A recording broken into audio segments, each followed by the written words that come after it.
আমার সবচেয়ে বড় আফসোস কে জানেন?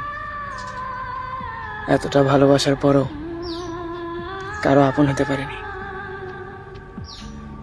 সেই মানুষটার জন্য আমার এতটা কান্না করতে হবে, সেটা যদি আগে জানতাম তাহলে কখনোই তার জীবনের সাথে আমার জীবনটা জড়াইতাম না। এখন এমন একটা পর্যায়ে আছি, না পারতেছি তাকে ভুলে যেতে, না পারতেছি তাকে বুঝাইতে আসলে আমি কি চাই। তার জন্য যে আমার কত কষ্ট হয় এটা শুধু আমি জানি, আর আমার উপরওয়ালা জানে।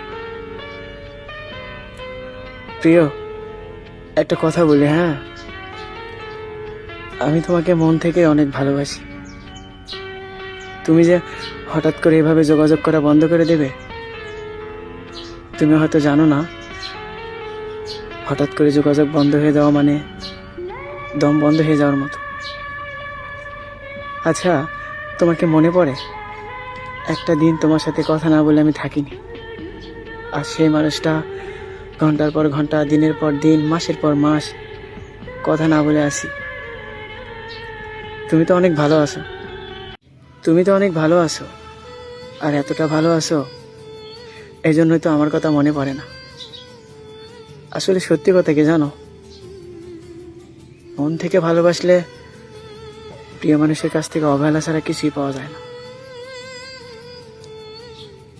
অনেক ভালোবাসি তোমাকে জানো, এই জন্যই তো তোমাকে ভুলতে পারি না।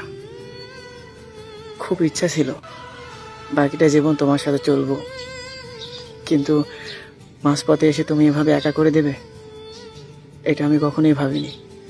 আরে তুমি যেরকম প্রথম প্রথম ভালোবাসা দিয়েছো, এইরকম ভালোবাসা দিলে হয়তো কখনোই আমার চোখের পানি ঝরতো না।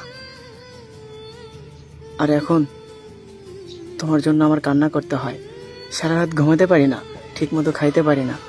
নিজের দিকে দেখলে এখন আফসোস লাগে, আগে কি ছিলাম আর কি হয়ে গেছি। একটা মানুষকে ভালোবেসে তার অবহেলা পেয়ে তিলে তিলে শেষ হয়ে যাচ্ছি। সেটা আমি তাকে বোঝাতে পারি না আমি তাকে কতটা ভালোবাসি। একদিন তুমি ঠিকই বুঝবা, এই অবহেলা করা মানুষটাকে পাগলের মতো খুঁজবা। সেই দিন হয়তো আমাকে তুমি পাবে না। তবে প্রিয়, একটা কথা মনে রেখো, সব জায়গায় ভালোবাসা থাকে না।